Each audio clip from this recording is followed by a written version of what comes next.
Hello viewers, আশা করি আপনারা সবাই অনেক ভালো আছেন।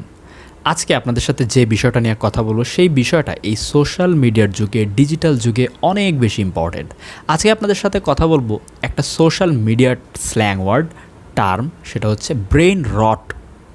ব্রেইন রট, ROT রট। রট বলতে বোঝায় কোনো কিছু পচে যাওয়া। ব্রেন রট বলতে বোঝাচ্ছে ব্রেনটা পচে যাওয়া, কিন্তু এটা ফিজিক্যাল পচে যাওয়া না, এটা হচ্ছে মেন্টালি পচে যাওয়া। এই বিষয়টা আপনাদের সামনে একদম পুরোপুরি ক্লিয়ার করতে চাই, যাতে আপনারা বুঝতে পারেন যে কেন আজকে আমার এই ভিডিওটা করা অনেক ইম্পর্ট্যান্ট। এই ব্রেন রট সাধারণত বলতে বোঝাচ্ছে আপনি যখন অনেক বেশি পরিমাণে কন্টেন্ট কনজিউম করেন। কন্টেন্ট বলতে বোঝাচ্ছে ইউটিউবে অনেক ভিডিও দেখা বা মুভি দেখা, সিরিজ দেখা, মানে যেগুলো আমরা ভিজুয়ালি দেখি বা শুনি, এগুলোকে কন্টেন্ট বলা হয়। আপনি যখন অনেক বেশি পরিমাণে ইরিলিভেন্ট কন্টেন্ট কনজিউম করেন, আমি আবার বলছি ইরিলিভেন্ট কন্টেন্ট কনজিউম করেন, তখন আপনার এই ব্রেনটার ভেতরে যে মেকানিজমগুলো রয়েছে, যে নিউরোপ্লাস্টিসিটিগুলো রয়েছে, চিন্তাভাবনার যে জগৎটা রয়েছে, একটা নির্দিষ্টভাবে চলার যে সক্ষমতাটা রয়েছে, সেটা আস্তে আস্তে হারিয়ে যায় এবং সেক্ষেত্রে দেখা যায় ব্রেন ফগ হয়ে যেতে পারে। ব্রেন দূরবর্তী চিন্তা, ফিউচারিস্টিক চিন্তা বা প্ল্যানিং এইসব থেকে দূরে চলে যায়। কেন যায়, কি হয়, কিভাবে কি হয়, সেই সকল সায়েন্সই আমি আপনাদের সামনে তুলে ধরছি। দেখেন, আমরা যখন ইরিলেভেন্ট কন্টেন্ট কনজিউম করি, মানে হচ্ছে এমন কিছু কন্টেন্ট যেই কন্টেন্টটা আপনার লাইফে, ক্যারিয়ারের সাথে অথবা আপনার পছন্দের সাথে, মানে আপনি যা চাচ্ছেন প্রেফারেন্সের সাথে যায় না, সেগুলো কি বলা হয় ইরিলেভেন্ট কন্টেন্ট। যেমন একের পর এক ফেসবুকে অহেতুক মিম ভিডিও আসছে, অহেতুক ট্রোল ভিডিও আসছে, অহেতুক এমন ভিডিও আসছে যেগুলো এন্টারটেনমেন্ট দিচ্ছে, কিন্তু আমি জানি যে আমার লাইফে কোনো ভ্যালু অ্যাড করছে না। এবং একের পর এক এই কন্টেন্ট আপনি একটা দুইটা দেখার ফলে পুরো ইউটিউব প্যানেলটাই অথবা ফেসবুক প্যানেলটাই কিন্তু ওই রকম ভিডিও দেওয়া শুরু করে।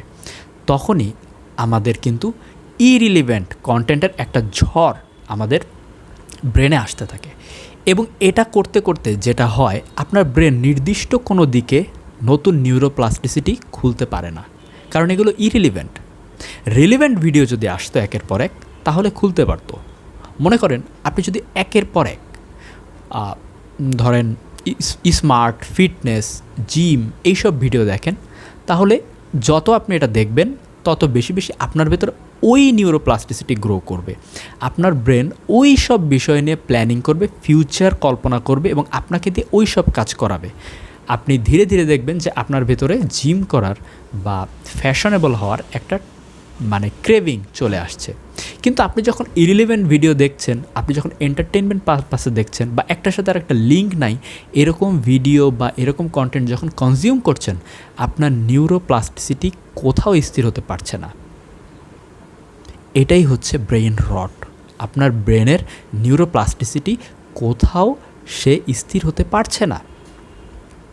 কতটা ডেঞ্জারাস চিন্তা করে দেখেছেন? কত মানুষ আছে যাদের দিনের পর দিন, বছরের পর বছর এই ব্রেন রট বেড়েই যাচ্ছে এবং তারা বুঝতেও পারছে না যে কেন তারা ব্রেন ফগে পড়ছেন, কেন তারা কোনো একটা নির্দিষ্ট বিষয়ে মনোযোগ ধরে রাখতে পারছেন না। আগে পারতো কিন্তু এখন পারতো না, এইসব বিষয় আমরা বলি না। তার ভেতরে অনেকাংশেই প্রধান দায়ী হচ্ছে এই ব্রেন রট। সো আপনাকে অবশ্যই সচেতন হতে হবে, আপনাকে অবশ্যই সচেতন হতে হবে যে কোন বিষয় আপনার কনজিউম করা উচিত। ভাই দেখেন, খাবারের ক্ষেত্রে যেমন আমরা খুব পিকি হই, চুজি হই, খারাপ খাবার খাই না, ময়লা খাবার খাই না, ঠিক একইভাবেই কন্টেন্ট যখন কনজিউম করছেন, এটা কিন্তু ব্রেনের খাবার।